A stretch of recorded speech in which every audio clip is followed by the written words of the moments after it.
Good evening बच्चों, कैसे हैं आप लोग? चलिए जल्दी से अपने वीडियोस को ऑन करिए एक बार।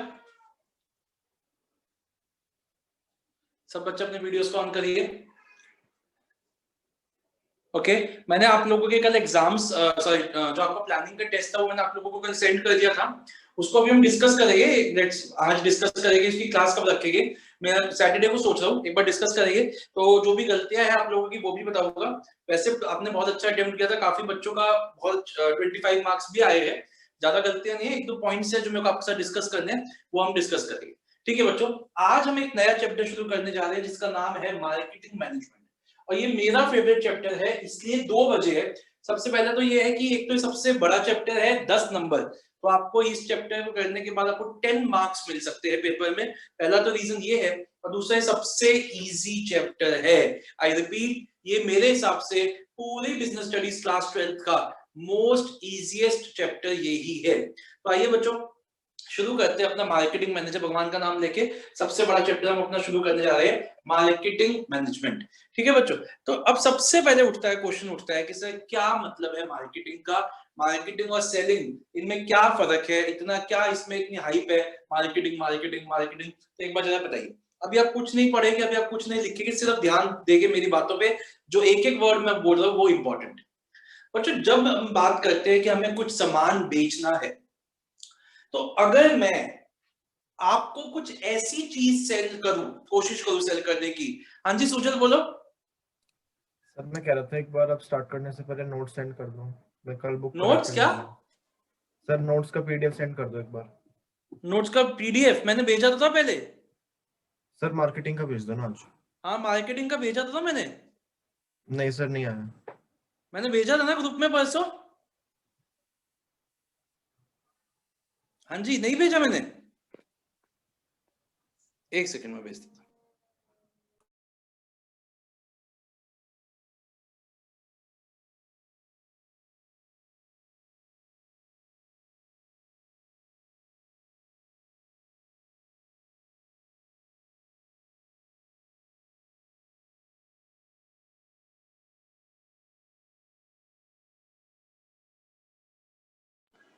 हाँ जी, मैंने भेज दिया। तो मैं ये कह रहा हूं कि जब अगर मैं आपको कोई एक ऐसी चीज सेल करने की कोशिश करूं जो आपको चाहिए ही नहीं, जिसकी आपको कोई नीड नहीं है, तो ऑब्वियसली मेरे को बहुत एफर्ट्स करने पड़ेंगे। मुझे आपको परसुएट करना पड़ेगा, मुझे आप लोगों को मोटिवेट करना पड़ेगा कि आप इस चीज को खरीदो, आपको इसकी नीड है। ये वो हो सकता है मुझे कुछ झूठ भी बोलना पड़े क्योंकि आपको तो वो चीज चाहिए नहीं। लेकिन ऑन द अदर हैंड, अगर मैं आप लोगों से पहले पूछूं कि आपको किस चीज की जरूरत है, और मैं आपको वो ही चीज दूं जिस चीज की आपको जरूरत है, अगर मैं आपको वो ही चीज प्रोवाइड करूं, तो मैं क्या मुझे एफर्ट्स लगाने पड़ेंगे उस चीज को बेचने के लिए? नहीं, मुझे उस चीज को बेचने के लिए एफर्ट्स नहीं लगाने पड़ेंगे। फॉर एग्जांपल, आपको बिजनेस स्टडीज की क्लासेस की नीड थी, तो मैं आप बिजनेस स्टडीज आपको पढ़ा रहा हूं, तो मेरे को ज्यादा एफर्ट्स नहीं करने पड़े आप लोगों को बुलाने के लिए। लेकिन अगर आपको बिजनेस स्टडीज की क्लासेस की नीड्स है और मैं बोलूं जी मैं इंग्लिश पढ़ाऊंगा, तो मुझे तो आपको बड़े बहुत तरीके से मोटिवेट करना पड़ेगा, बहुत तरीके से आपको परसुएट करना पड़ेगा। हो सकता है आपको प्रेशर भी डालना पड़े कि बिजनेस स्टडीज में तभी पढ़ा होगा जब आप इंग्लिश पढ़ोगे, तो कुछ इस तरीके की चीजें करनी पड़ेगी। तो मार्केटिंग का क्या मतलब होता है? मार्केटिंग का मतलब होता है, पहले आप ये देखो कि सोसाइटी में किस चीज की कमी है, किस चीज की नीड है सोसाइटी में, सोसाइटी के मेंबर्स को क्या चीज चाहिए। फिर आप उस चीज को बनाओ और उस चीज को ऑफर करो सोसाइटी के मेंबर्स को। प्रेशर मत डालो, और वो उनको उनकी नीड्स और उनकी वांट्स को पूरा करो। तो मार्केटिंग कहां से शुरू होता है? मार्केटिंग स्टार्ट होता है लोगों की नीड्स से। जब हम ये देखते हैं कि लोगों को इस चीज की जरूरत है, अभी मैंने कुछ चीज बनाई भी नहीं है, सबसे पहले मैं ये देख रहा हूं कि लोगों को इस चीज की जरूरत है। तो मार्केटिंग कहां से शुरू होता है? लोगों की नीड से। और खत्म कब होता है? वो कभी खत्म नहीं होता। एक बार मैंने आपको एक चीज सेल कर दी, उसके बाद भी मार्केटिंग खत्म नहीं होगा, क्योंकि हम क्या करते रहेंगे, हम आपको आफ्टर सेल सर्विस देंगे, हम आपको कस्टमर केयर सर्विसेज देंगे। तो मार्केटिंग कभी भी खत्म नहीं होता। ऑन द अदर हैंड, जो हमारा सेलिंग होता है वो कब शुरू होता है? सेलिंग शुरू होता है जब मैं प्रोडक्ट डेवलप कर लेता हूं। मेरे को अभी पता भी नहीं कि आपको वो चाहिए कि नहीं चाहिए, मैंने एक प्रोडक्ट बना लिया, वहां से सेलिंग शुरू होता है। और उसके बिकने के बाद बाय हुक और क्रुक, जैसे भी वो बिक गया, उसके बिकने के बाद सेलिंग खत्म हो जाता है। तो मार्केटिंग की डेफिनेशन को याद करने की कोशिश करेंगे। देखो बच्चों, इतनी बड़ी डेफिनेशन है मार्केटिंग की, ठीक है, मेरे को अब देख ही सकते हो कि बहुत बड़ी डेफिनेशन है, इसको अच्छे से याद करने की कोशिश करेंगे, चाहे हमारे को 10-15 मिनट लग जाए इस पे। अभी कोई नोट्स नहीं ओपन करेगा, अभी सिर्फ यहां से देखिए। ये जो डेफिनेशन थी, ये हम वो डेफिनेशन याद करें जो फिलिप कॉटलर, एक पर्सन है, लेकिन मार्केटिंग के गुरु माने जाते हैं, मार्केटिंग के एक्सपर्ट माने जाते हैं, इनका नाम है फिलिप कॉटलर। हमें इनकी डेफिनेशन याद करनी है। और जब हम किसी की कोटेड डेफिनेशन को याद करते हैं, तो आपको पता ही है हम उसको क्या करेंगे, कोट में डालेंगे, हम उसको बहुत अच्छे से अपने बुक, अपने पेपर में हाईलाइट करेंगे। तो आइए याद करते हैं। इनके हिसाब से according to Philip Kotler marketing क्या है? मार्केटिंग एक सोशल प्रोसेस है। क्यों सोशल प्रोसेस है? क्योंकि इसमें आप और मेरे जैसे सोशल लोग, सोशल एनिमल इन्वॉल्व है, हम जैसे ह्यूमन बीइंग इन्वॉल्व है। तो मार्केटिंग एक सोशल प्रोसेस है, जिससे क्या होता है आपको बताइए कि जब भी कोई बड़ी डेफिनेशन होती है तो मैं आपको तोड़ तोड़ के याद कराता हूँ, जिससे कि इंडिविजुअल्स एंड ग्रुप्स, जैसे अभी आप ग्रुप में पढ़ रहे हैं सब, और हो सकता है कोई एक बच्चे को भी को कोई चीज ना समझ आए तो वो मुझसे अलग से भी पूछे। Individuals and groups obtain what they need and want. अब आपके मन में एक और सवाल आएगा कि सर आप बार बार नीड एंड वांट के ऊपर इतना फोकस क्यों डाल रहे हो? बच्चों, नैना अपना वीडियो ऑन करे, जिनके भी वीडियोस ऑफ है, क्रिश, आद्या और दिव्यांशी, ये सब बच्चे अपने वीडियोस ऑन करिए। संयम आप भी, गर्वित आप भी। हाँ, तो नीड एंड वांट पे बच्चों इतना फोकस इसलिए है क्योंकि अभी अभी के लिए आप ये मान लो कि नीड एंड वांट एक ही चीज होती है। अभी के लिए मान लीजिए कि नीड एंड वांट एक ही चीज होती है, लेकिन in reality need and want में बहुत फर्क है। और हम इसको मार्केटिंग की जब हम 4th-5th क्लास करेंगे तब मैं आपको बताऊंगा कि नीड एंड वांट एक चीज नहीं है, नीड एंड वांट पे बहुत ज्यादा बड़ा फर्क है। हम उसको करेंगे। अभी हम ये मान लेते हैं कि नीड एंड वांट एक ही चीज है। तो individuals and groups obtain what they need and want, वो पाते हैं जो वो चाहते हैं, बाय क्रिएटिंग, कोई बंदा बना भी रहा है, कोई बंदा बना रहा है, क्रिएटिंग, फिर कोई ऑफर कर रहा है उनको, एंड फ्रीली एक्सचेंजिंग। फ्रीली का यहाँ पे मतलब बच्चों, फ्रीली का यहाँ पे मतलब ये नहीं है कि मुफ्त में देना। फ्रीली का यहाँ पे मतलब है कि दे आर फ्री टू इधर एक्सेप्ट द ऑफर और रिजेक्ट। मैंने आपको बोला कि आप मेरी क्लासेस अटेंड करो, मैंने आपके ऊपर जोर जबरदस्ती नहीं की कि आपको करनी है। आपका मन कर रहा है तो आप अटेंड कर रहे हो, आपको मन नहीं कर रहा तो आप अटेंड नहीं करोगे। तो यू आर फ्री टू इधर एक्सेप्ट और रिजेक्ट द ऑफर। यहाँ पे फ्रीली का ये मतलब है। फ्रीली का मतलब ये नहीं है कि आपको फ्री में, मुफ्त में कोई चीज दे दी गई है। Freely exchanging products and services, product and services of value with others, of value with others. तो बेटा देखिए बहुत बड़ी डेफिनेशन है, 2-3 बार मैं बोलूंगा, 2-3 बार आपसे बुलवाऊंगा, एंड उसके बाद अच्छे से याद करके ही आगे बढ़ेंगे। तो आइए एक बार फिर से देखते हैं। According to Philip Kotler, marketing is a social process by which individuals and groups obtain what they need and want by creating, offering and freely exchanging products and services of value with others. एक बार फिर से देखते हैं। According to Philip Kotler, marketing is a social process by which individuals and groups obtain what they need and want by creating, offering, and freely exchanging products and services of value with others. एक बार फिर से बोलते हैं, marketing, according to Philip Kotler, marketing is a social process by which individuals and groups obtain what they need and want by creating, offering, and freely exchanging of the products and services of value with others. फिर से बोलते हैं, according to Philip Kotler, marketing is a social process by which individuals and groups obtain what they need and want by creating, offering, and freely exchanging products and services of value with others. अब मैं last time बोलूंगा और अब आपसे बुलवाऊंगा इसके बाद। Last time मैं बोलता हूं, according to Philip Kotler, marketing is a social process by which individuals and groups obtain what they need and want by creating, offering and freely exchanging products and services of value with others. तो अब आप लोग मेरे साथ बोलेंगे, according to Philip Kotler, marketing is a social process social process by which individuals and groups individuals obtain and what they groups need and want, obtain what they need and want by creating, offering or offering freely and exchanging freely exchanging products and services products of products and value services of value with others. value with others। अब मैं इसको हटाने जा रहा हूं। आप लोग अपने वीडियोस ऑफ नहीं करेंगे, मैं अपना वीडियो ऑफ करो। आप लोग अभी इस डेफिनेशन को 3 बार लिखेंगे, अभी लिखेंगे, without कॉपिंग it from the notes. कोई भी बच्चा वीडियो ऑफ नहीं करेगा, सब बच्चे अपने वीडियोस ऑन रखें।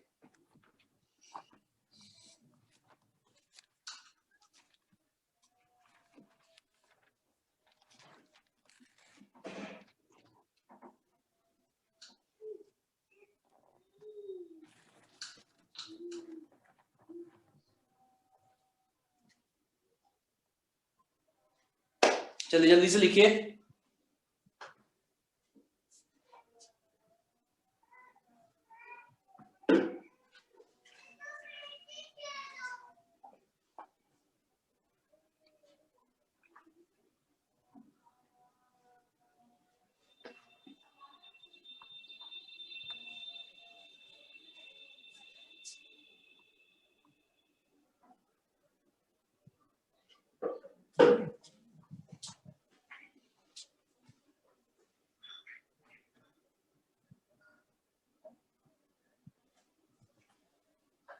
चलिए कोई चीटिंग नहीं करेगा, अच्छे से लिखिए।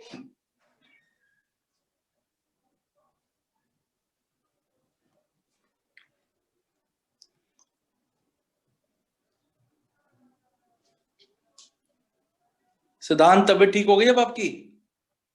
चलिए टेस्ट दीजिए मेरे को प्लानिंग वाला, कब दोगे? कल सर। कल, ठीक है।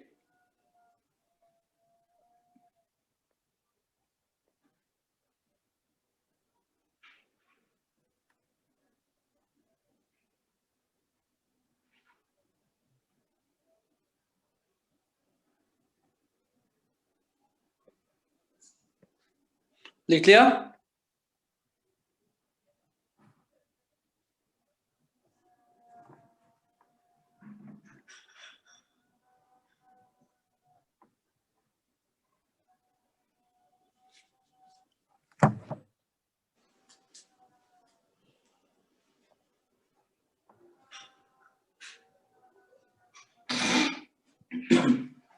ओके बच्चों जल्दी से आप देखिएगा, हो गया सबका?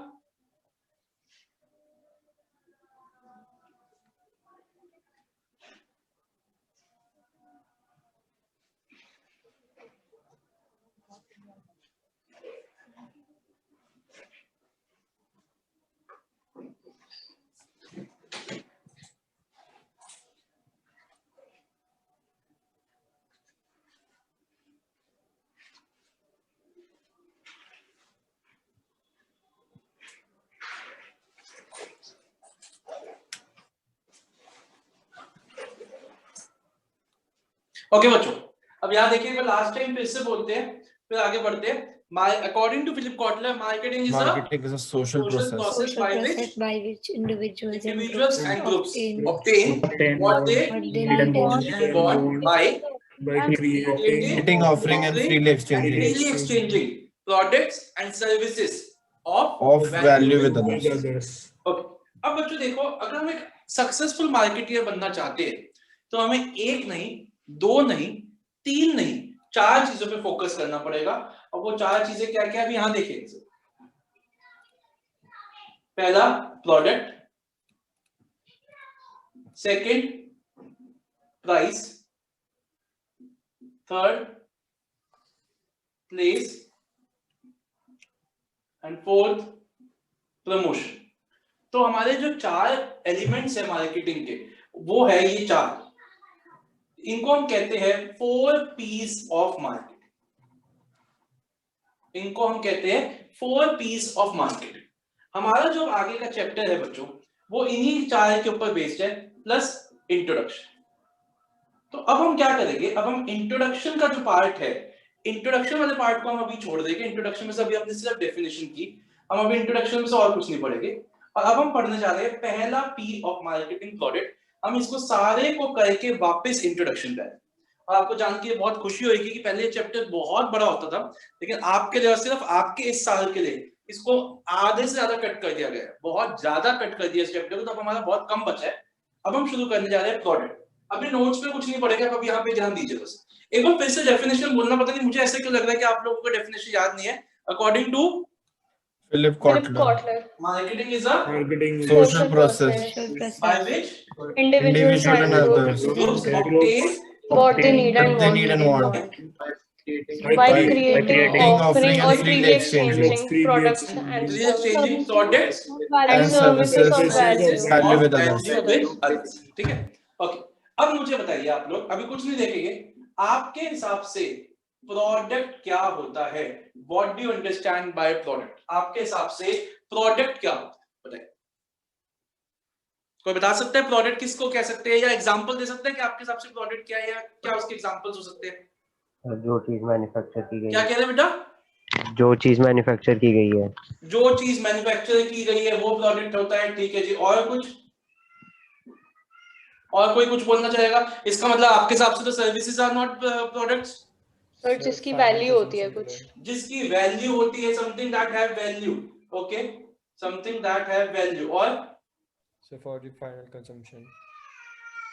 और कुछ? satisfy our need।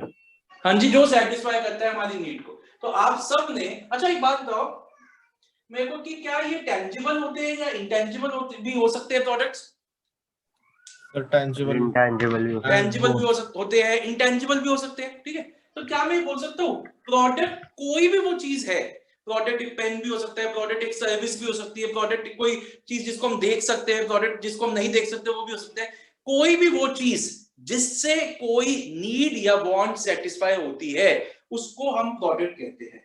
और प्रोडक्ट जब हम खरीदते हैं, क्या हम ये कह सकते हैं कि प्रोडक्ट से हमें क्या मिलती है, प्रोडक्ट से हमें कुछ फायदे मिलते हैं, प्रोडक्ट से हमारे को यूटिलिटीज मिलती है, तो क्या हमें बोल सकते हैं product is a bundle of utilities, ठीक है, बंडल ऑफ यूटिलिटीज। या फिर हम इसको क्या कह सकते हैं, और इससे हमारे को सेटिस्फैक्शन मिलती है, सोर्स ऑफ सेटिस्फैक्शन,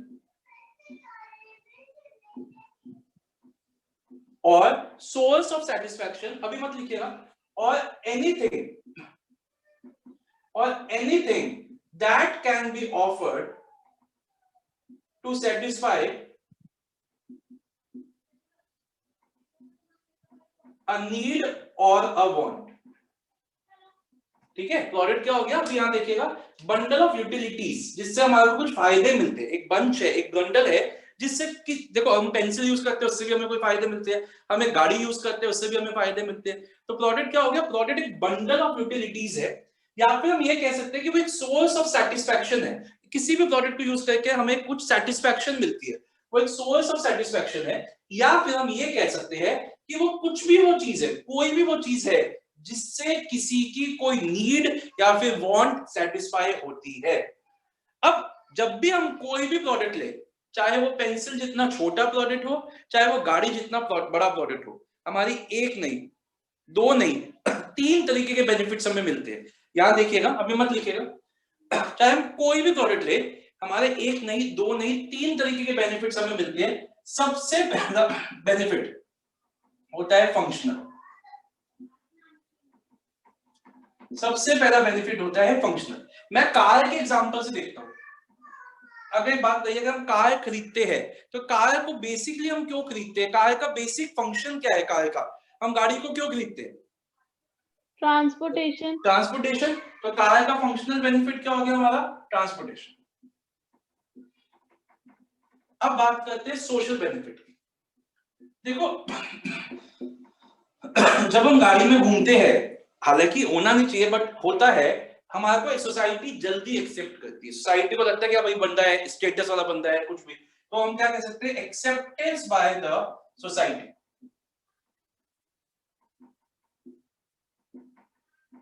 और तीसरा जो बेनिफिट हमारा होता है वो होता है हमारा साइकोलॉजिकल बेनिफिट, ठीक है। अगर हम साइकोलॉजिकल बेनिफिट की बात करें तो हमने डायरेक्टिंग चैप्टर हम पढ़ेंगे, हर इंसान के अंदर 5 तरीके की नीड्स होती है। जैसे सबसे पहले बेसिक नीड्स, फिर सेफ्टी नीड्स, फिर एक्सेट्रा एक्सेट्रा, ऐसे नीड्स आती है। उसमें एक नीड्स होती है रिकॉग्निशन नीड्स। रिकॉग्निशन नीड्स का क्या मतलब हुआ कि लोग मेरे को पहचाने, मेरे को मतलब मेरी कोई खुद की वैल्यू हो, लोग मेरे को रिकॉग्नाइज करें। तो साइकोलॉजिकल बेनिफिट क्या हुआ, अगर हम कोई प्रोडक्ट यूज कर पा रहे हैं तो उसको यूज करके हमारे को हमारी एक नीड है, एस्टीम नीड्स फुलफिल होती है। हमें अच्छा लगता है कि that we are able to afford and drive a car.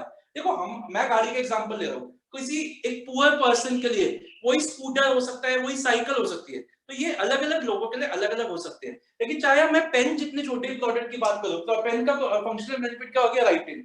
Social benefit क्या हो गया, सोसाइटी। मान लीजिए एक ऐसी सोसाइटी की बात करें जहां पर लोग नहीं पेन को यूज करता, पेन वगैरह, या नहीं पढ़े लिखे, वहां पे एक बंदा पेन को यूज करता है, उससे अपना बहुत अच्छे से काम करता है, तो वहां पे उसकी सोसाइटी उसको एक्सेप्टेंस देगी। साइकोलॉजिकल बेनिफिट, आपको भी अच्छा लगेगा। ऐसे कई लोगों के बीच में जिनको पेन का कोई यूज नहीं है, कोई जिसने आज तक पेन नहीं देखा, आप उनके बीच में एक पेन को पढ़ भी से यूज भी कर पा रहे हो, पढ़ भी पा रहे हो, लिख भी पा रहे हो, तो आपका एस्टीम नीड्स भी पूरी होगी। तो कहने का मतलब क्या है कि प्रोडक्ट अलग डिफर हो सकते हैं अलग अलग सेगमेंट्स ऑफ सोसाइटी के लिए, लेकिन चाहे कोई भी प्रोडक्ट आप खरीदो, चाहे वो छोटा हो चाहे वो बड़ा हो, एक प्रोडक्ट से 3 तरीके की नीड सेटिस्फाई होती है, बेनिफिट सेटिस्फाई होते हैं। पहला बेनिफिट होता है फंक्शनल, दूसरा होता है सोशल, और तीसरा होता है साइकोलॉजिकल बेनिफिट। पहले बताइए, इतनी बात समझ में आई आप लोगों?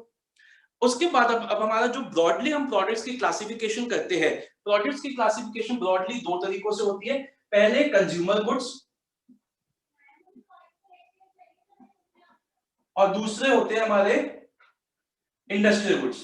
कोई आप में से बता सकता है कि मेरे को इंडस्ट्रियल गुड्स और कंज्यूमर गुड्स में क्या फर्क होता है? आप में से कोई बता सकता है कि what is the difference between consumer goods and industrial goods?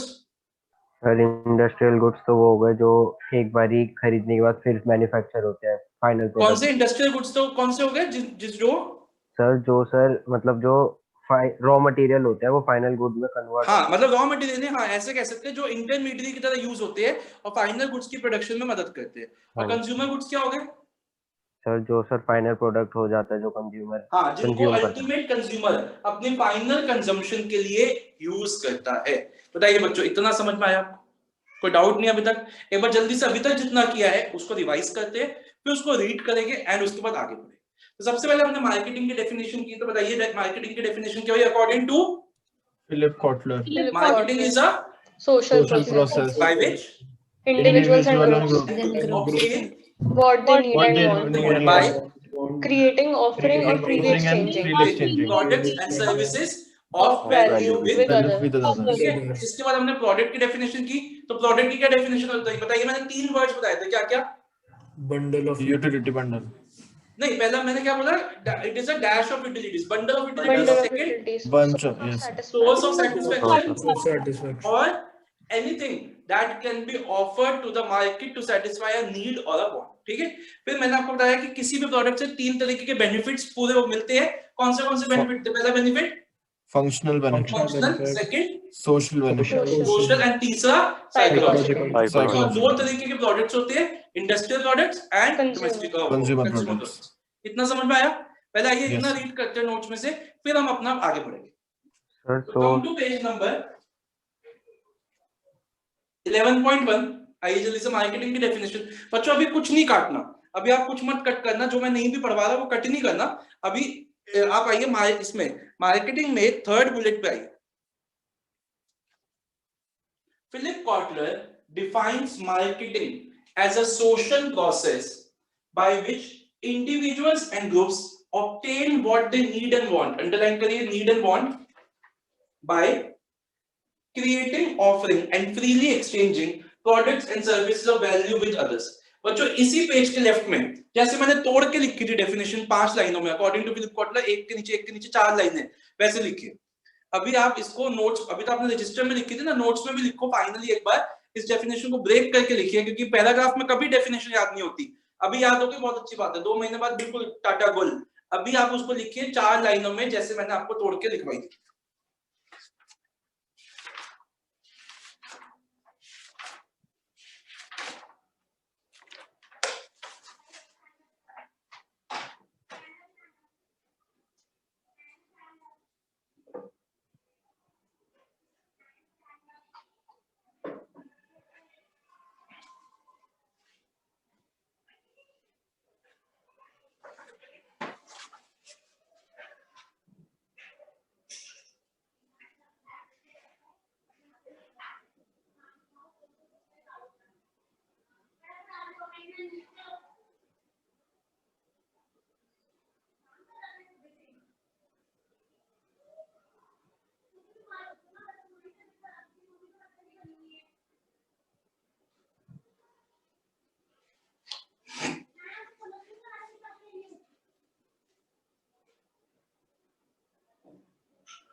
Okay बच्चों, कम टू पेज नंबर 11.7। इसमें प्रोडक्ट की डेफिनेशन सही से नहीं लिखी हुई, मैं लिखवा दो, जल्दी से लिखिए। जिनके पास बुक है बुक में लिखिए, जिनके पास नोट्स है नोट्स में लिखिए, जिनके पास कुछ भी नहीं है रजिस्टर में लिखिए, और जब भी नोट्स आए उसमें कॉपी करिए। और प्लीज इट्स हाई टाइम अब आप अपने नोट्स को कलेक्ट करिए इंस्टीट्यूट से। देखिए, product can be defined as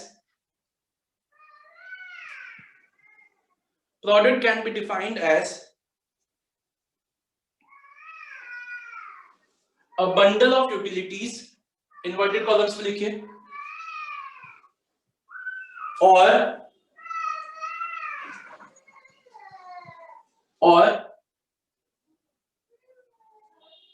source of satisfaction, bundle of utilities or source of satisfaction or anything that can be offered to the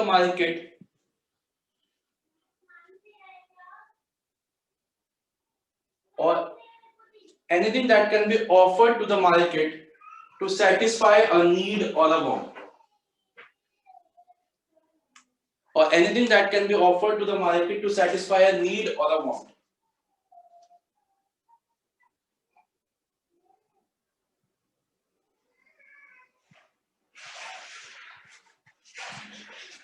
एक मिनट बच्चों, एक मिनट आ रहा हूं।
ओके बच्चों, सॉरी कुछ काम था।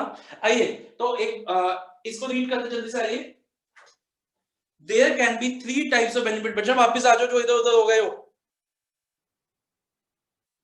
There can be 3 types of benefits a customer may seek to satisfy from the purchase of a product। बच्चों जैसे आपके सामने 3 नाम है, आप उसके ऊपर कार का एग्जांपल लिखिए और लिखिए functional benefit transportation,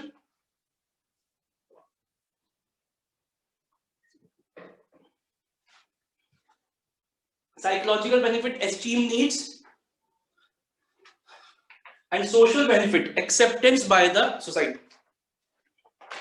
And social benefit, acceptance by the society. चलिए, classification of products. Products may be broadly classified into two categories. पहला consumer products, second industrial products. पहले बात करते हैं consumer products की. Products which are purchased by the ultimate consumer for satisfying their personal needs and desires are referred as consumer products. For example, edible oil, eatable soap, etc. Industrial products are those products which are used as inputs in producing other products. Underline करिए, inputs in producing other products. ये MCQs में आ सकते हैं. The examples of such products are raw materials, lubricants, etc. Okay. अब बच्चों इधर ध्यान दीजिए. अब इधर ध्यान दीजिए.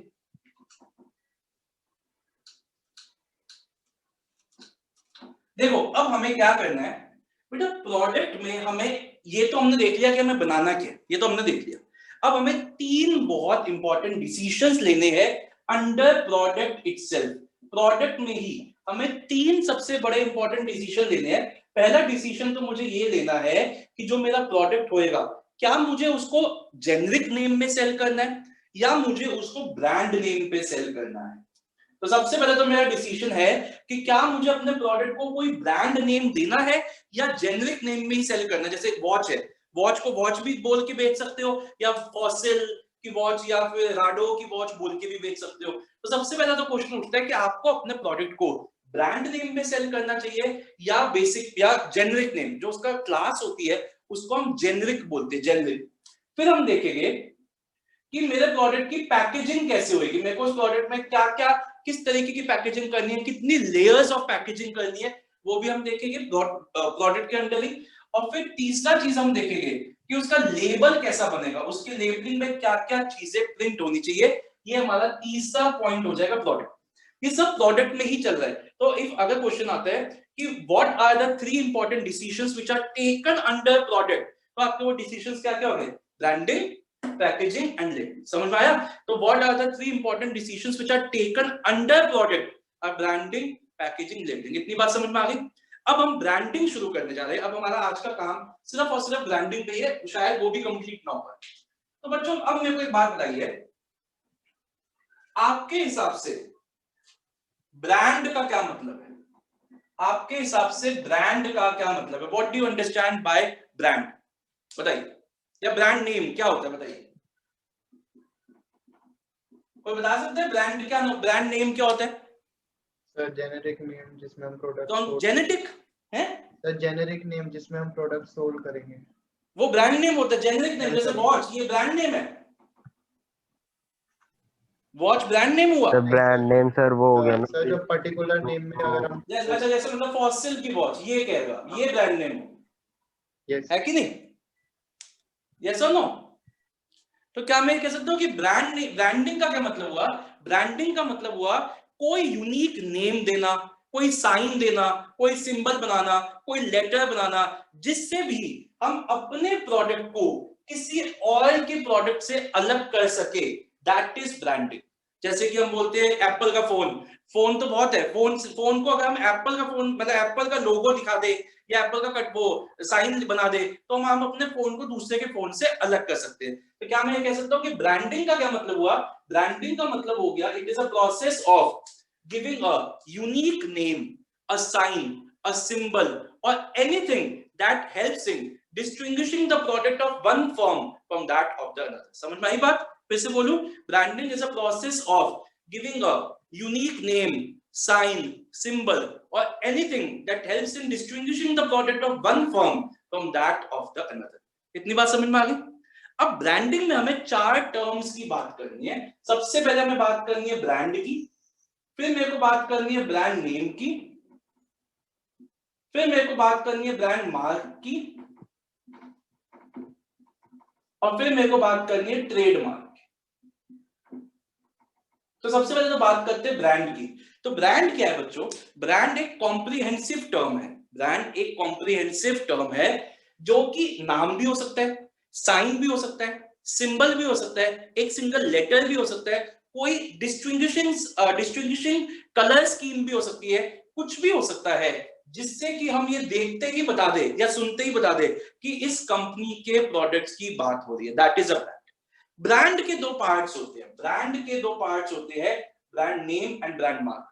ब्रांड नेम का क्या मतलब हुआ? ब्रांड नेम ब्रांड का वो पार्ट है, वो हिस्सा है जिसको बोला जा सके। जैसे ऑडी ब्रांड नेम हो गया, जैसे मर्सिडीज ब्रांड नेम हो गया, जैसे जियो रिलायंस ब्रांड नेम हो गया, जैसे राहुल गुप्ता ओके ज्यादा हो गया, राहुल गुप्ता ब्रांड नेम नहीं है, कोई भी ऐसे एनजीसी हो गया, ये ब्रांड नेम्स है जिसको हम बोल पा रहे हैं। समझ में आई बात? अब ब्रांड मार्क की बात करते हैं। ब्रांड मार्क क्या होता है? ये वो सिंबल होता है जिसको हम बोल तो नहीं पाते, लेकिन देख के इससे हम आइडेंटिफाई कर सकते हैं कि इस कंपनी की बात हो रही है। जैसे ये हो गया ऑडी, ठीक है जी, ये हो गया ऑडी। अब मैं एप्पल बनाता हूँ, हंसना मत देखो भाई, मेरे को तो जैसा पता है वो यही है। नहीं चलो मैं नहीं बनाता, ठीक है, मैं नहीं बनाऊं तो ज्यादा बेटर है। या फिर रीबॉक या एडिडास, ये एडिडास हो गया, ठीक है ना। तो इस तरीके से अब देखो हमने इनको नाम दे दिए, 4 सर्कल्स ऑफ ऑडी, या फिर हम बोल देते हैं 3 स्ट्राइप्स ऑफ एडिडास। बट ये नाम थोड़ी ना है, ये कोई नाम थोड़ी ना है, ये कोई नाम नहीं, हम इनको बोल नहीं सकते, सिर्फ हमने अपना नाम दे दिया इनको कि इस तरीके के नाम दे दिए। अच्छा आपने LIC का सिंबल देखा? वो ऐसे से होता है ना, इसमें दिया बना हुआ होता है,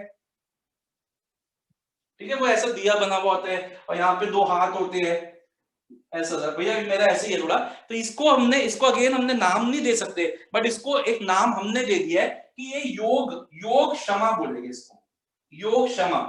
but it is not a name that you can give. ऐसे तो कोई भी कुछ भी बोलते हैं, ये नाम नहीं है, एक सिंबल है जिसको हमने किसी योगा में या किसी चीज में हमने इसको योग क्षमा का नाम दिया है। तो LIC का सिंबल का नाम हो गया योग क्षमा। तो ब्रांड मार्क क्या हो गया? Brand mark is that part of the brand which is not utterable, which is not verbal, but which helps in identification of the products। यहाँ तक बात समझ में? अब हम जब अपने तो फिर लोगो और ब्रांड मार्क में क्या फर्क होता है? किसमें? लोगो और ब्रांड मार्क में क्या फर्क लोगो और ब्रांड मार्क, लोगो देखो, लोगो और ब्रांड मार्क एक ही चीज है। लोगो, हाँ लोगो ये है कि लोगो और ब्रांड मार्क एक ही चीज कह सकते हो। जैसे जो लोगो है वही ब्रांड मार्क है, बस उसको टेक्निकल टर्म कह लीजिए ब्रांड मार्क है, और लोगो एक जनरल टर्म, ठीक है ये। ओके, जब हम अपने ब्रांड नेम और ब्रांड मार्क में से, जब हम अपने ब्रांड नेम या ब्रांड मार्क में से किसी भी चीज को, नाम भी हो सकता है और ब्रांड मार्क भी हो सकता है, या दोनों ही हो सकते हैं, ऐसा कहता हूं मैं ब्रांड को, एक्चुअली कंफ्यूजन क्या होती है, ब्रांड नेम ट्रेडमार्क हमें लगता है क्योंकि मार्क वर्ड आ रहा है तो ब्रांड मार्क को हम रजिस्टर करवा सकते हैं। नहीं, जब हम अपने ब्रांड को रजिस्टर करवाते हैं, आई रिपीट, जब हम अपने ब्रांड को रजिस्टर करवाते हैं, उसमें नाम भी हो सकता है, मार्क भी हो सकता है, दोनों भी हो सकते हैं, तो हमें एक्सक्लूसिव राइट मिल जाता है उस ब्रांड को यूज करने का, उस नाम को यूज करने का, और कोई और कंपनी उस कंट्री में उस नाम को या उस साइन को नहीं यूज कर सकती है। तो जब हम अपने नाम को रजिस्टर करवा लेते हैं, अपने मार्क को रजिस्टर करवा लेते हैं, तो वो बन जाता है ट्रेडमार्क। आपने देखा होगा कभी कभी ना, जब आप कोई प्रोडक्ट होता है, जैसे आपका रजिस्टर है क्लासमेट का, उसके ऊपर ना छोटा सा, बहुत छोटा सा, या तो R लिखा होता है या TM लिखा होता है। दोनों का एक ही मतलब है, दोनों का एक ही मतलब है। R का मतलब रजिस्टर्ड और TM का मतलब ट्रेडमार्क, दोनों का एक ही मतलब है। इसका मतलब ये हो गया कि रजिस्टर्स पे क्लासमेट का नाम ITC कंपनी के अलावा और कोई यूज नहीं कर सकता। तो आपने देखा होगा इतने सब्स्टिट्यूट्स बने हैं, जो कि क्लासमेट थोड़ा महंगा आता है, आपको पता ही होगा, इतने सब्स्टिट्यूट्स बने हैं, क्लास टाइम, स्कूल मेट, कुछ भी बना है, लेकिन स्टडी मेट, लेकिन क्लासमेट नहीं बना, क्योंकि क्लासमेट सिर्फ और सिर्फ ITC ही यूज कर सकती है, क्योंकि उसने अपने नाम को क्या करवा रखा है, रजिस्टर करवा रखा है, वो उसका ट्रेडमार्क बन चुका है। नाम भी रजिस्टर हो सकता है और मार्क भी रजिस्टर हो सकता है। पहले बताइए इतने पॉइंट सारे समझ में आ गए, चारों के फर्क समझ में आ गए? बेटा सब बच्चों ने अपने वीडियोस ऑफ कर दिए, अपने आप ऑन कर दीजिए। देखो इस तरीके से मैं भी वीडियो ऑफ कर देता हूँ। कोई आप तो ऐसे भागते हो जैसे पता नहीं क्या हो रहा है, ठीक है ना। तो आइए पहले इतना समझ में आ गया, पहले इतना रीड करते हैं, फिर हम देखेंगे कि what are the advantages of purchasing branded products या फिर सेलिंग ब्रांडेड प्रोडक्ट्स। आपको अपना नाम लगाने की क्या जरूरत है वो हम देखेंगे। हाँ जी जागृत बोलिए। सर जब हम ब्रांड मार्क को ही जब रजिस्टर कर देते हैं तो वो ट्रेडमार्क बन जाता है। जब हम अपने ब्रांड मार्क को रजिस्टर कर देते हैं वो ट्रेडमार्क बन जाता है, या ब्रांड नेम को भी रजिस्टर कर देते हैं, जैसे क्लासमेट है वो तो नाम है ना, जब हम उसको भी रजिस्टर करवा लेते हैं वो भी ट्रेडमार्क बन जाता है। ठीक है सर। नाम या मार्क दोनों में से कुछ भी चीज या दोनों ही चीजें जब हम रजिस्टर करवा लेते हैं तो हमारे को राइट मिल जाता है कि सिर्फ और सिर्फ हम ही इसको यूज कर सकते हैं इस कंट्री में, और कोई यूज नहीं कर सकता। ओके आइए बच्चों, तो सबसे पहले आइए पेज नंबर 11.8 पे आइए। हाँ जी, हो गया चार्ली? तो और भी कुछ पूछना है? ओके, ब्रांडिंग की डेफिनेशन करेंगे। सीधा आ जाइए, जो एक नीचे बॉक्स बना हुआ है, this process of giving a name or a sign or a symbol to a product is called branding. So this process of giving a unique name, sign or a symbol to a product is known as branding. अब various terms related to brand, अच्छा इसके ऊपर आप cut कर सकते हो सारा, मतलब ये सब बेकार है, पढ़ लोगे तो एक बार पढ़ लीजिएगा, कोई ऐसी बात नहीं है, बट मेनली यही था। आइए अब ये चारों टर्म्स के लेफ्ट में लिखिए, very important for one markers. जो ये टर्म्स है ना, brand, brand name, brand market, trademark, इनके लेफ्ट में लिखिए, very important for one markers, MCQs। आइए शुरू करते हैं वन बाय वन।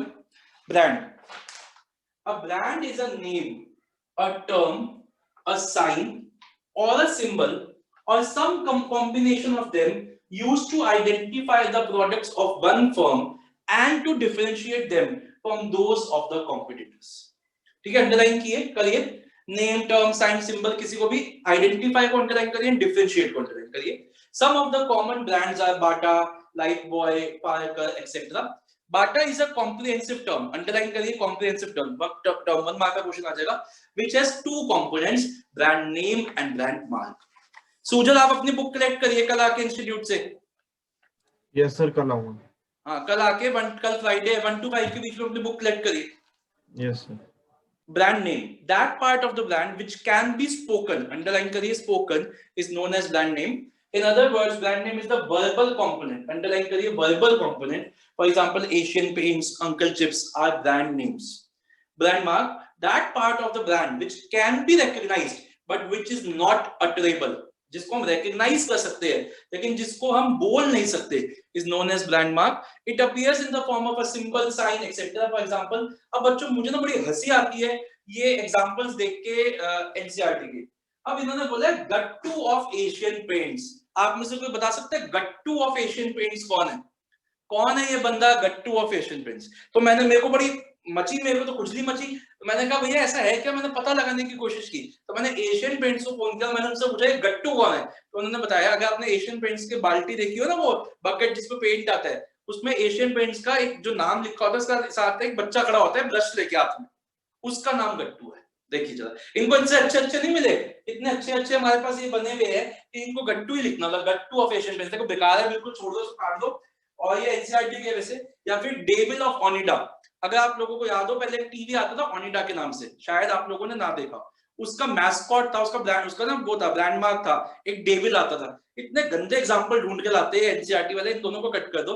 आपका सबसे बढ़िया एग्जांपल सिंबल ऑफ योग क्षमा, LIC का जो सिंबल होता है ये, या फिर आप बोल सकते हो 4 रिंग्स ऑफ ऑडी, या फिर 3 स्ट्राइप्स ऑफ एडिडास।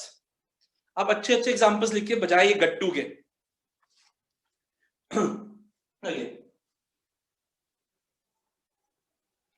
आइए ट्रेडमार्क की बात करते हैं। A brand that is given legal protection against its use by other firms is known as trademark. Thus the firm, underline करिए, legal protection. Thus the firm which gets its brand registered gets the exclusive rights for the use. In that case, no other firm can use the name or mark in the country. जैसे Nike का ये है, जो भी है, जैसा भी जो भी आपका निशान, जो भी आपका मार्क है या ना। ओके बच्चों, अब ज्यादा ध्यान दीजिएगा। अब हमें क्वेश्चन, आपको शायद ना पता हो, बट अपनी कंपनी का नाम चूज करना या उसका symbol banana, it's a multi crore business. There are those creative people sitting in the big MNCs जिनका सिर्फ काम ये होता है कि वो आपके बिजनेस का नाम बताते हैं कि आप ये नाम रखो, या वो आपका सिंबल चूज बनाते हैं, और वो सिंबल बनाने के, उस डिजाइन करने के उस सिंबल को आपसे करोड़ों रुपए लेते हैं।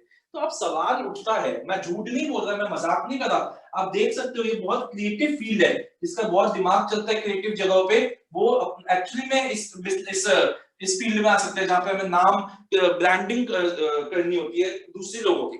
हम उनका बिजनेस का समझते हैं कि आपका बिजनेस किस तरीके का है, फिर हम उनको एक ऐसा नाम बताते हैं जो उनके बिजनेस को सूट करे और जो कि कैची हो, जो कि अट्रैक्टिव हो, एक्सेट्रा। तो अब मेरा सवाल ये है कि करोड़ों रुपए देके कोई बिजनेसमैन एक ब्रांडिंग क्यों करता है? तो what is the advantages of branding to a होनी चाहिए। चलो अब तो कोविड हो गया, अब तो चाइना से कोई बात ही नहीं करनी, लेकिन पहले भी ऐसा ही था। तो ऐसा क्या है, what are the advantages of branding to customers? तो मैं आपके सामने दो क्वेश्चन रखने जा रहा हूं, और देखिए ये एक ऐसी चीज है, ये एक ऐसा टॉपिक है जो एक ही टॉपिक को हमें दो पॉइंट ऑफ व्यू से पढ़ना है। देखिए ये ऐसे बहुत कम टॉपिक्स है पूरी बिजनेस स्टडीज में, जैसे अगर आपको नहीं, अभी आपने नहीं पढ़ा, स्टाफिंग में एक टॉपिक है एडवांटेजेस ऑफ ट्रेनिंग, दो पॉइंट ऑफ व्यू से, कंपनी भी एंड एम्प्लॉइज भी। वैसे ये एक और टॉपिक है, बस फर्स्ट बुक में एक है, सेकंड बुक में एक है। एक टॉपिक को दो पॉइंट ऑफ व्यू से पढ़ रहे हैं, पहले मार्केटियर और फिर कस्टमर। तो मेरा सवाल अब आपसे ये है कि मार्केटियर के पॉइंट ऑफ व्यू से क्यों, क्या फायदा मिलता है उसको इतना ज्यादा पैसा लगा के अपने प्रोडक्ट्स की एक ब्रांड बनाने का? बताएगा कोई, क्या फायदा मिलता है उसको? सर एडवर्टाइजिंग में हेल्प होती है। बहुत बढ़िया आपने बोला, सबसे पहला तो मिलता है उसको फायदा कि उसको एडवर्टाइजिंग में मदद मिलती है। जैसे मान लीजिए एक बहुत बड़ा पेज है न्यूज़पेपर का, और उसमें वो जो है हमारा रिलायंस वोडाफोन का एक सिंबल आया, तो उसने पूरा पेज व्हाइट है, उसमें वो रेड कलर का जो उसका डॉट से है वैसा डॉट लिखा बनाया, उसने लिखा वोडाफोन न्यू प्लान्स लॉन्च, कुछ इस तरीके से। दूसरे पेज पे आ जाइए, जैसे मान लीजिए एप्पल का व्हाइट पेज है, एप्पल का उस पर कटआउट बना हुआ है, जिस पर कटआउट बना हुआ है पेज के बीच में, और नीचे उसने लिखा आईफोन 11 लॉन्च। तो देखिए कितना ज्यादा कैची है, कितना ज्यादा अच्छा ट्रेड फेयर्स पे आप जाते हो, जो ये लगे होते हैं, फेयर्स लगे होते हैं, बिजनेस फेयर्स, वहां पे सिंबल्स ही हम कटआउट्स वगैरह लगा देते हैं, या अपने नाम, पूरा नाम नहीं लिखता कोई। अच्छा एप्पल तो लिखता ही नहीं है कहीं, एप्पल वो तो अपने सिंबल से काम करता है। वोडाफोन हो गए, सैमसंग हो गए, ये सब अपने नाम थोड़ा ना लिखते हैं पूरे, ये अपने सिर्फ सिंबल्स वगैरह हो गए। मारुति सुजुकी, उसका जो सिंबल है ऐसा ऐसा सब कुछ करके, तो वो अपने सिंबल से ही काम करते हैं। अब तो इससे हम क्या कह सकते हैं कि इससे किस चीज में मदद मिल रही है? तो सबसे पहला पॉइंट तो आपने बिल्कुल सही बोला, it helps in advertising and displace. It helps in advertising. अच्छा आप दुकानों पे देखते हो पूरे नाम थोड़ा ना लिखे होते, सिर्फ सिंबल बना हुआ होता है। Helps in advertising and display programmes. अच्छा और बताइए, और क्या फायदा हो सकता है? Sir, helps in differentiating products. हाँ जी Sir, it helps in differentiating products. हाँ, ये देख के मत बोलना, देख के तो नहीं बोल रहे ना। नहीं सर। अब देखिए मान लीजिए 4 लैपटॉप है, ब्लैक कलर के 4 लैपटॉप एक ही साइज के, मैं आपके सामने रख दूं, जिसकी वो स्क्रीन ओपन करके उस साइड से, तो और कोई नाम ना लिखा हो, तो कोई आप बता सकते हैं कि कौन सा प्रोडक्ट किस कंपनी का है? कोई बता सकता है क्या? नहीं। लेकिन अगर हम उसके ऊपर सिंबल्स लगा दे, चारों कंपनी, एक लिनोवो का लगा दिया, एक सैमसंग का लगा दिया, एक एचपी का लगा दिया, कोई और लगा दिया, तो हम देख के बता सकते हैं कि ये सैमसंग का लैपटॉप है, ये आई उसका एचपी का है, ये कॉम्पैक्ट का, या ये इसका है कि नहीं? तो क्या मैं कह सकता हूँ कि अपने प्रोडक्ट को दूसरे के प्रोडक्ट से अलग करने के लिए it helps in enabling product differentiation. हम दूर से ही कस्टमर को ये बता सकते हैं कि ये मेरा प्रोडक्ट है, ये उस कंपनी का प्रोडक्ट है। यस और नो?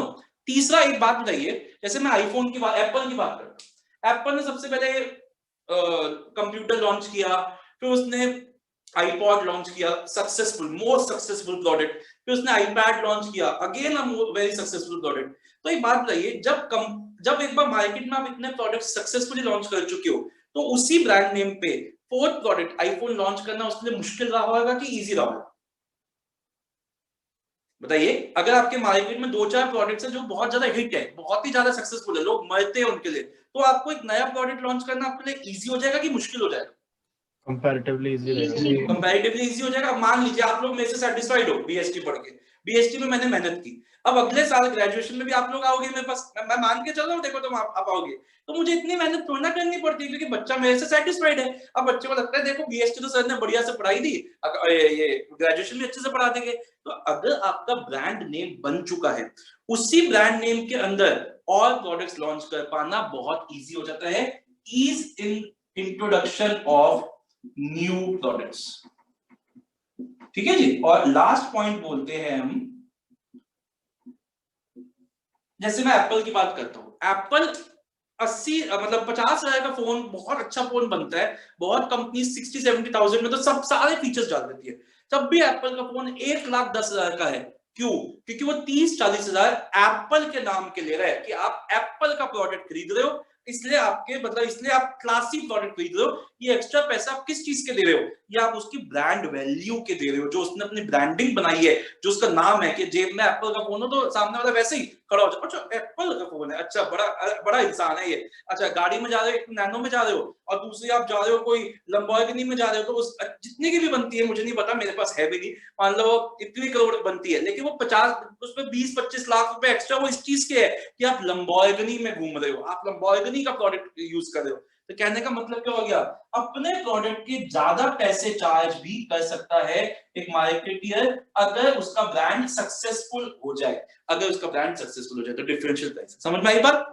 ठीक है, अब हम इधर भी मैं इसका स्लैंग भी बताऊंगा, पहले इधर देखते हैं कि एज अ कस्टमर मुझे क्या फायदा मिलता है ब्रांडेड चीजें खरीदने का। अब देखो आप मेरे से पढ़ रहे हो, अब आपको क्या फायदा मिल रहा है? देखो मतलब मैं थोड़ा सा अपने बारे में, आपको स्टेटस बढ़ रहा है। अब आप लोगों को बताओ बीएसटी तो राहुल सर, वैसे ही लोग थोड़े से अच्छा राहुल सर, तो बात ही खत्म हो गई, फिर तो 100 आ ही जाएगी। तो कहने का मतलब क्या है कि सबसे पहला क्या होता है कि आपका स्टेटस सिंबल। कुछ ब्रांड्स तो क्या बन चुके हैं, कुछ ब्रांड्स तो आज की डेट में स्टेटस सिंबल बन चुके हैं, और इसलिए हम सिर्फ उनको इसलिए खरीदते हैं क्योंकि हमारे को वो स्टेटस सिंबल को शो ऑफ करना है। दूसरा क्या है, दूसरा है कि जैसे बच्चों मैंने आपको बताया कि मार्केटियर के पॉइंट ऑफ व्यू से अगर वो अपना लेबल या ब्रांड नेम लगा देगा तो वो अपने प्रोडक्ट को डिफरेंशिएट कर पाएगा। अब आप कस्टमर्स हो, मैं यहाँ पे 4 लैपटॉप रखे हुए हैं, चारों पे उनके नाम है, तो आप दूर से देख के उसको क्या कर दोगे कि सैमसंग का उसमें से कौन सा है, आप क्या कर पाओगे? जैसे मैं यहाँ से डिफरेंशिएट कर पा रहा हूँ, तो आप वहां से क्या कर पाओगे? आइडेंटिफाई। तो सेकंड क्या बन गया? It helps in identification of product, helps in product identity. आपको दूर से ही पता चल जाएगा कि आपको कौन से कहां जाना है, क्योंकि आप मेरे को एप्पल का प्रोडक्ट खरीदना है तो मेरे को पता है मेरे को इधर जाना है, मेरे को इधर नहीं जाना है, सैमसंग के लगे हुए, तो हम दूर से ही देख के बता सकते हैं कि प्रोडक्ट आइडेंटिफिकेशन कर सकते हैं। और जैसे मान लीजिए मैं ऐसे ले लीजिए कि मैं कोई मतलब जैसे टी है या कॉफी है, मैं एक पर्टिकुलर कंपनी की कॉफी पीता हूँ, अब मुझे पता है कि मैं इस कंपनी की कॉफी पी के सेटिस्फाइड हूँ, मेरे को जितनी बार मैंने पी है इस कंपनी की कॉफी घर पे लेके आया हूँ, खराब नहीं है, बिल्कुल साफ अच्छी होती है, तो जब भी मैं लेके आऊंगा मुझे बार बार उसको चेक नहीं करना पड़ेगा, I am very much comfortable, I am very much satisfied with. अगर मैं कोई नया ब्रांड लेके आऊंगा तो मुझे फिर चेक करना पड़ेगा डेट इसका क्या है, सही है कि नहीं है, क्या क्या इंग्रेडिएंट्स है इसमें, क्या क्या चीजें है। लेकिन एक ब्रांड को मैंने जब अपना यूज कर लिया, आई एम कंफर्टेबल, तो मैं बार बार जाके सीधा उसी ब्रांड को पिकअप कर सकता हूँ and start using it without thinking कि वो कैसी निकलेगी, क्या होगा, क्योंकि मैं उससे सेटिस्फाइड हूँ। तो सेकंड क्या बन गया? Product identification. एंड तीसरा बच्चों, again a very important point, जो हम इतने एक्स्ट्रा पैसे पे करते हैं वो हम इसलिए भी पे करते हैं कि हमारे को क्वालिटी अच्छी मिलेगी। अब एप्पल का फोन ले लो, आप एप्पल का फोन लेके आते हो, अगर उसमें कुछ खराबी हो जाती है तो आप मैन्युफैक्चरर तक जा सकते हो, मैन्युफैक्चरर उसको पहले तो ठीक करने की कोशिश करेगा और अगर वो ठीक नहीं हुई तो उसको रिप्लेस करेगा। लेकिन अगर हम अनब्रांडेड चीजें खरीदते हैं तो कहा जाता है ना, वो एक कहावत होती है, चला तो क्या कहते हैं उसको, चला तो मतलब चला तो ठीक है, नहीं चला तो खराब है। तो जब हम एक ब्रांडेड चीज खरीदते हैं तो हम एक चीज क्या, एक और चीज हमें मिलती है, एंश्योर्स क्वालिटी। हम ये मान के चलते हैं कि प्रोडक्ट क्वालिटी के प्रोडक्ट्स होंगे और लंबे समय तक चलेंगे, और अगर इसकी प्रोडक्ट की किसी की क्वालिटी सही नहीं हुई तो हम इसको बदलवा सकते हैं या ठीक करवा सकते हैं। अब देखिए इन दोनों का स्लैंग देखते हैं बच्चों, इसका स्लैंग तो बड़ा ही सिंपल, दोनों का सिंपल वर्ड्स ही है, एक एक वर्ड है हमारा, देखो सबके फर्स्ट लेटर को मार्क कर दिया, उसका स्लैंग बन गया हीड, और इसका देखिए कितना अच्छा स्लैंग बन गया she.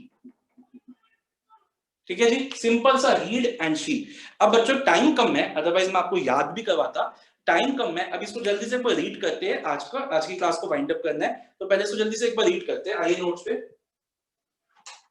Come to page number 11.9।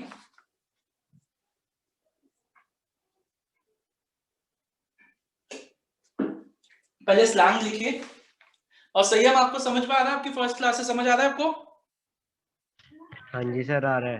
Okay, तो आइए देखिए बच्चों, सब मैंने आपको क्यों बोला था कि ये चैप्टर मुझे बड़ा अच्छा लगता है, कंटेंट है ही नहीं, सिर्फ हेडिंग्स है, और इतनी मजेदार हेडिंग्स है, इतनी इजी हेडिंग्स है कि आराम से याद हो जाएगा, देखो कंटेंट है ही नहीं, यही याद करना। आइए, enables making product differentiation, branding and some firm to distinguish its product from that of the competitors, helps in advertising, brand helps in advertising and display programs। Display बच्चों मैंने बताया ना, जैसे ट्रेड फेयर वगैरह होते हैं, वहां पे बैनर्स लगे हुए होते हैं, उनको डिस्प्लेस बोलते हैं। Differential pricing, branding enables the firm to charge higher price for its products from that of the competitors, because if a customer likes the brand and becomes habitual of it, they do not mind paying a little extra for that। An easy introduction. If a new product is introduced under a known brand, it is likely to get off to an excellent start. तो अगर brand name पहले से satisfied हो चुके हैं लोग customers, तो फिर वो आप जैसे Samsung अवेलेबल ने washing machine बनाया, जैसे वो एग्जांपल है, Samsung extended its brand name of television to washing machines, microwaves. पहले television आते थे, washing machine, microwave, phone, सब satisfied है और सब successful products है. उसके बाद आइए शी लिख लीजिए. Enables product identification. Branding helps the customers in identifying the products. They need not make a close inspection. Underline करिए. They need not make a close inspection every time they buy the products. For example, if a person is satisfied with a particular brand of a product, say tea leaves, he need not make a close inspection every time he has to buy it. Ensures quality. Branding ensures a particular level of quality of the product. Thus, whenever there is any deviation in the quality, the customers can have a recourse. बेटा recourse का मतलब होता है they can reapproach. Reapproach लिख लीजिए. Recourse का मतलब होता है they can reapproach to the manufacturer or the market. Status symbol. Some brands have become status symbols because of their quality. The consumers of these brands feel proud of using them and adds to their level of satisfaction. बताइए बच्चों, यहाँ तक समझ में आया? अब आज पहले तो आप अपना होमवर्क नोट डाउन करिए, मेरे को एक दो अनाउंसमेंट्स करनी है. आपका आज का होमवर्क है, आपको 3 बार डेफिनेशन और लिखनी है मार्केटिंग की. मार्केटिंग की डेफिनेशन 3 बार. आपको उसके बाद इंपॉर्टेंस ऑफ ब्रांडिंग दोनों पॉइंट ऑफ व्यू से, बोथ पॉइंट ऑफ व्यूज,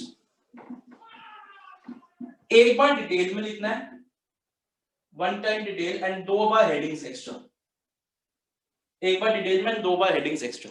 अब बच्चों मेरे को एक बात बताइए, क्या सबसे पहले तो आप बताइए मेरे को बिजनेस एनवायरनमेंट का टेस्ट में कल रख लूं ना?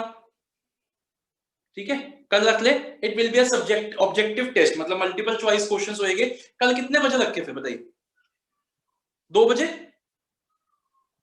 ना? कल 2 से 2:40 आपको 2 फोन लेके बैठने हैं. आपको 2 फोन लेके बैठने, एक फोन पे आपको पेपर चलाना है, एक फोन पे आपका जूम ओपन चलेगा.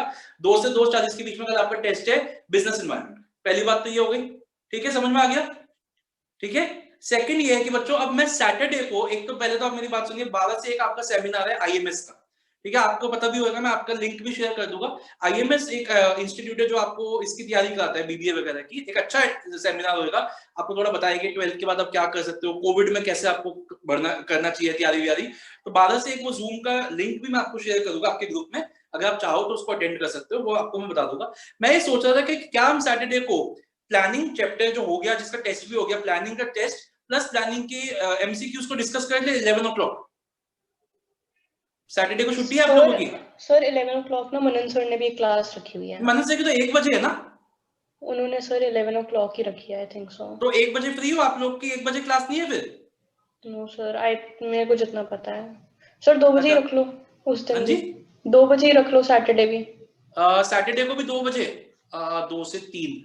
हाँ, सैटरडे को भी 2 बजे रख सकते हैं. यस, सैटरडे को भी 2 बजे रख ले फिर, है ना? सैटरडे भी 2 बजे रख लेते हैं. तो सैटरडे भी 2 बजे हम सिर्फ कुछ नया नहीं करेंगे, एमसीक्यूज डिस्कस करेंगे प्लानिंग चैप्टर के और प्लानिंग का टेस्ट जो हुआ था. ठीक हो गया. संडे को हमारा बिजनेस फाइनेंस चैप्टर 9 की नॉर्मल क्लास चलेगी, बताइए आपको 3:30 बजे. ठीक है जी. अब किसी, हाँ, ये आपका सारा कल आपका टेस्ट है 2 बजे, बिजनेस एनवायरनमेंट का object multiple choice question based test. ठीक है, चलिए बच्चों, किसी को कुछ पूछना है वो रुक जाइए, अदरवाइज आप जा सकते हो. फिर मैं बोल रहा हूँ जिसकी बुक्स नहीं कलेक्ट हुई वो प्लीज कल जाके अपने बुक्स को कलेक्ट करिए, अब बहुत ज्यादा टाइम. ठीक है, किसी को कुछ पूछना है रुक जाइए, अदरवाइज आप चलिए. ओके बेटा, bye bye. Thank you sir. Okay बेटा. सर